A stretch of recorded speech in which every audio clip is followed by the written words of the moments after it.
Hello and welcome back, students. So here we are with another lecture, that is lecture number 2 from the same chapter, preposition. Now preposition में मैंने आपको पिछली बार preposition का definition बता दिया था, as well as preposition of time हमने कर लिया था. अब हम next topic start कर रहे हैं, that is preposition of place.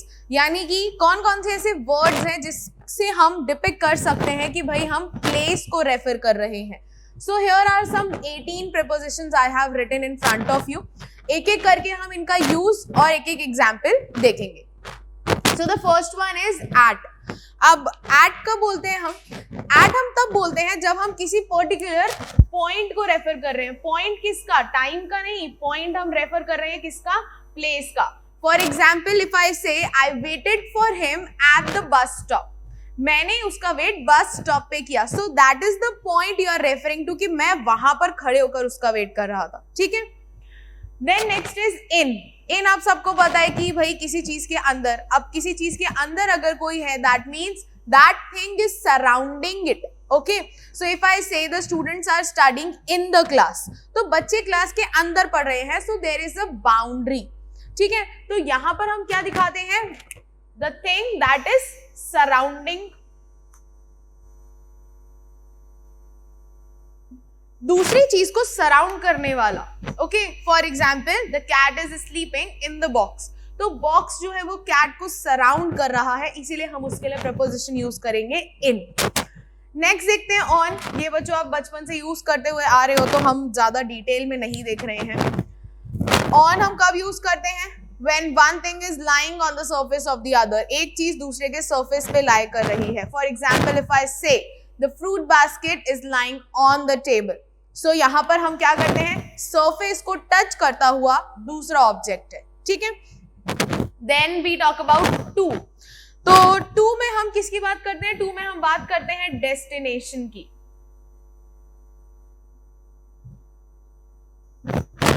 Okay. On के लिए मैं लिख देती हूं one object lying on the surface of the other. एक ऑब्जेक्ट जो है दूसरे के सरफेस पे रखा हुआ है. टू में हम बात करेंगे डेस्टिनेशन की. For example I am leaving to Delhi. मैं दिल्ली के लिए जा रहा हूं. ठीक है. और I am going to Delhi next week. मैं दिल्ली जा रहा हूं. अब यहाँ पे दिल्ली जो है वो मेरा डेस्टिनेशन पॉइंट है. भाई मुझे वहां पर पहुंचना है, तो उसके पहले हमने कौन सा प्रपोजिशन यूज किया? टू. तो to depicts our destination. Okay. We have planned the trip to Manali. Okay. तो हम लोग मनाली जा रहे हैं. Now the next is into. Into हम कब यूज करते हैं? जब हम डिपिक्ट करते हैं क्या? मोशन. ठीक है. So it shows the verb of motion. The students are going into the class. बच्चे क्लास में जा रहे हैं. So यहाँ पर बच्चे अभी पूरी तरह से बाहर भी नहीं है और अंदर क्लास के गए भी नहीं है. So it is depicting what? It is depicting the verb of motion कि वहां पर वो जा रहे हैं. ठीक है. Next we move on to the next one. Number 6 across. Across का मतलब क्या होता है भाई? एक साइड से दूसरी साइड पर जाना. Moving from one side to the other side. For example I say there are many bridges over across river Ganga. तो गंगा रिवर के ऊपर से एक साइड से दूसरी साइड जाने के लिए बहुत सारे ब्रिजेस हैं. So across stands for moving from one side to the other. From one side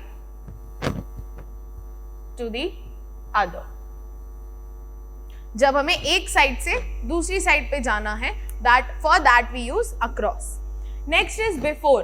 Before का मतलब क्या है? बिल्कुल आपके सामने. So it's another term for in front of. और जब मैं आपको in front of बताऊंगी तो उसका मतलब भी हम side by side indirectly क्या बोलेंगे? Before. ठीक है. Come and stand before me, यानी कि आइए और मेरे सामने खड़े हुए, मेरे आगे खड़े हुए. So before we can say indirectly it's in front of. Okay. Then in front of का मतलब भी इनडायरेक्टली और डायरेक्टली बिफोर ही है भाई. कि इफ आई से come and stand before me, यानी कि यहाँ पर आइए और मेरे आगे खड़े हो जाइए. इन front of is come and stand before me, यानी कि facing towards me. So here we can say it's almost like before. Okay? Then above. Above we mostly use for things that are on a height. ठीक है? That one thing is higher than the above, than the other. एक चीज दूसरी चीज से थोड़ा सा ऊंचाई पर है. So here we can say we use it for higher than. For example, if I say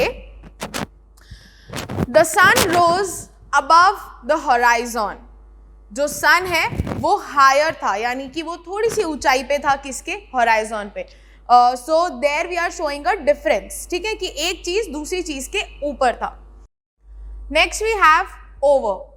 अब ओवर हम कब यूज करते हैं? ओवर हम यूज करेंगे जब भी हम ये डिपिक्ट करेंगे कि एक चीज जो है वो दूसरे का सरफेस पूरी तरह से या फिर पार्टली जो है कवर कर रही है. So we can say when one object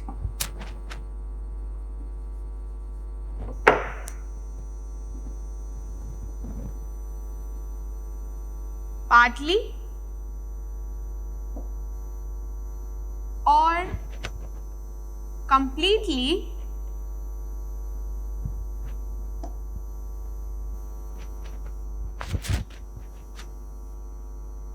covers the other. एक चीज जो है वो पार्टली या पूरी तरह से कंप्लीटली दूसरी चीज को या उसका सरफेस जो है उसको कवर कर रही है. फॉर एग्जाम्पल, इफ आई से my mother spread the bedsheet over the matrix. मेरी मम्मा ने बेडशीट जो है वो पूरी तरह से मैट्रिक्स पे बिछा दी. वहां पर क्यों ऐसा बोला हमने? ओवर का यूज क्यों किया, अबव का क्यों नहीं किया? क्योंकि यहाँ पर हम थोड़ा सा गैप दिखाते हैं चीजों में, बट यहाँ पर हमने क्या दिखाया कि मैट्रिक्स के बिल्कुल ऊपर कवर करता हुआ बेडशीट आ गया. ठीक है. Next we move on to upon. Upon के लिए जिस तरह से मैंने आपको बोला था कि इनटू में वर्ब ऑफ मोशन होता है, अपॉन में भी वर्ब ऑफ मोशन होता है, बट यहाँ पर क्या होगा? यहाँ पर होगा मोशन ऑफ थिंग्स. सिर्फ चीजों का मोशन होगा, सिर्फ चीजें चलेंगी. ठीक है. तो यहाँ पर हम इनटू में पर्सन का, लाइक आप बोल सकते हो किसी क्रीचर का, एनिमल का, पर्सन का मोशन दिखाया जा रहा है, बट अपॉन में सिर्फ और सिर्फ आपको क्या दिखाया जा रहा है? Motion of things. ठीक है. Now next we move on to under. तो I need some space here, I will write it again.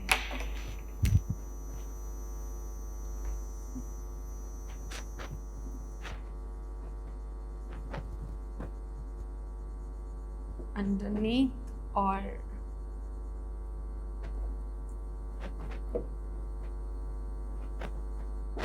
beneath.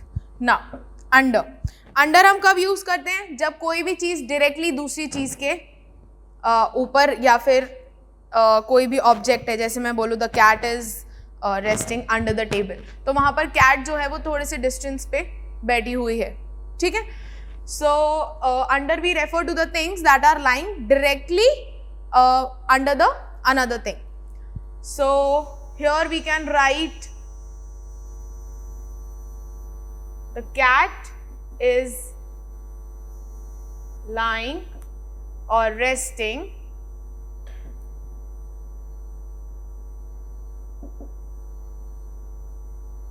under the table. So cat जो है वो डायरेक्टली टेबल के नीचे बैठी हुई है. नाउ अंडरनीथ और बीनीथ, मोस्टली ये अंडर की तरह ही एक्ट करेगा, but it is used only for things. यहाँ पर हम लिविंग क्रीचर्स का मेंशन नहीं करते हैं, किसी भी पर्सन या किसी भी एनिमल का मेंशन नहीं करते हैं. यहाँ पर हम सिर्फ किसका मेंशन करेंगे? थिंग्स के लिए. ठीक है. For example, the shoes are lying underneath the table और बीनीथ द टेबल. दोनों का यूज जो है वो फॉर्मली ही किया जाएगा, लेकिन सिर्फ चीजों के लिए किया जाएगा. ठीक है. एनिमल, पर्सन, इन सब के लिए नहीं किया जाएगा. नाउ बिटवीन मुझे आपको ज्यादा डिटेल में समझाने की जरूरत नहीं है. दो ऑब्जेक्ट्स के बीच में जो है वो है बिटवीन. ठीक है. Among. Now just pay attention, between जो है वो हमेशा दो के बीच में होता है, और अमंग जो होता है वो हमेशा किसके लिए यूज होता है? When the objects are more than 2. ठीक है?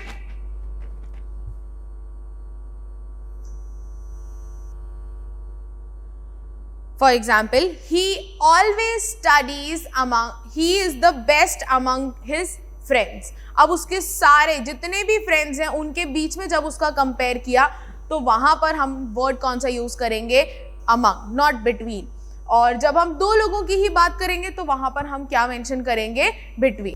तो बिटवीन हम कब यूज करेंगे? जब हम दो लोगों की बात कर रहे हैं. For example, if I say there is no fight between you and me, तुम्हारे और मेरे बीच में कोई लड़ाई नहीं है, हम दो ही लोगों की बात कर रहे हैं. Okay. For example, she stood between you and me, वो मेरे और तुम्हारे बीच में खड़ी हुई. So when we are talking about two people, there we use between, और जहां पर हम मोर देन टू पीपल की बात करेंगे वहां पर हम अमंग वर्ड का यूज करेंगे. Now there are two more preposition of place. What are they? Beside and besides. इसमें बहुत ज्यादा आप लोग कंफ्यूज हो जाते हो. सिंपल सा याद रखना है, बिसाइड का मतलब होता है साइड में, ठीक है, at the side of something. और बिसाइड्स का मतलब होता है किसी चीज के अलावा, so in addition to. Okay. Beside का मतलब क्या होगा? एट द साइड ऑफ, एक चीज के साइड में. Okay. For example, my friend is standing beside me, मेरा दोस्त मेरे साइड में खड़ा हुआ है. सो यहां पर हम वर्ड कर रहे हैं बिसाइड. बिसाइड्स का मतलब क्या होता है? In addition to. भाई इसके अलावा और क्या? What do you need besides new clothes? नए कपड़ों के अलावा तुमको और क्या चाहिए?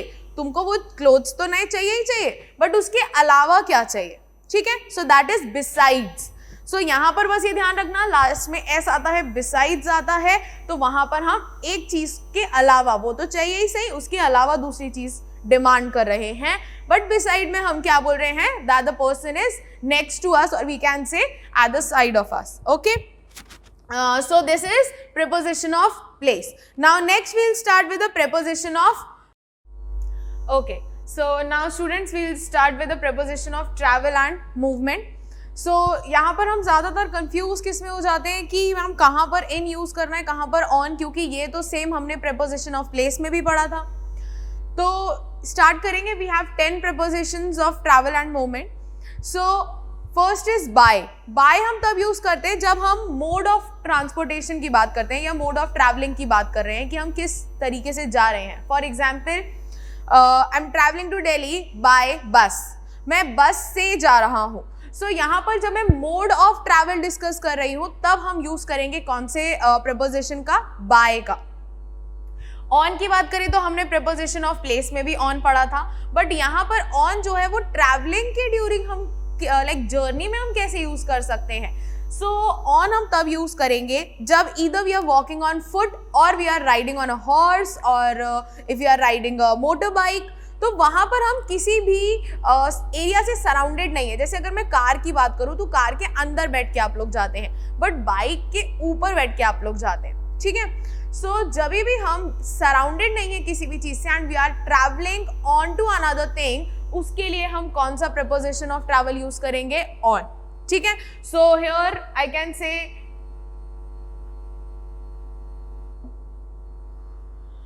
अगर मैं स्कूल जाने की आपकी बात करती हूं, सो आई गो टू स्कूल बाय बस. वहां पर मैंने आपको मोड ऑफ ट्रैवल बता दिया, by bus. I walk to school on foot, मैं चल के स्कूल जाता हूं. So on your feet you are walking. Okay, same. I go to school on my motorbike, not by my motorbike, on my motorbike. ठीक है. So there, why? Because you are touching the surface of the another. Same preposition of place वाला ही लेंगे, but यहाँ पर हम किस चीज का जर्नी का अपनी जर्नी डिफाइन करेंगे, that we are riding on to something else. Okay. Then to and from, ये सब from and to, sorry, ये सबसे easy होते हैं. From जहां से हमने अपना जर्नी स्टार्ट किया है एंड टू जो हमारा डेस्टिनेशन है. सो इसके लिए हम बोल सकते हैं starting point of the journey, and इसके लिए हम बोल सकते हैं डेस्टिनेशन, जहां पर हम पहुंचने वाले हैं. ठीक है. देन इन, अब ये भी preposition of place है, लेकिन यहाँ पर आप डिफाइन क्या करते हो, when you are surrounded by something, यहाँ पर आप मोस्टली डिफाइन करते हो क्या, either it's a country, it's a village, it's a town, ठीक है, country,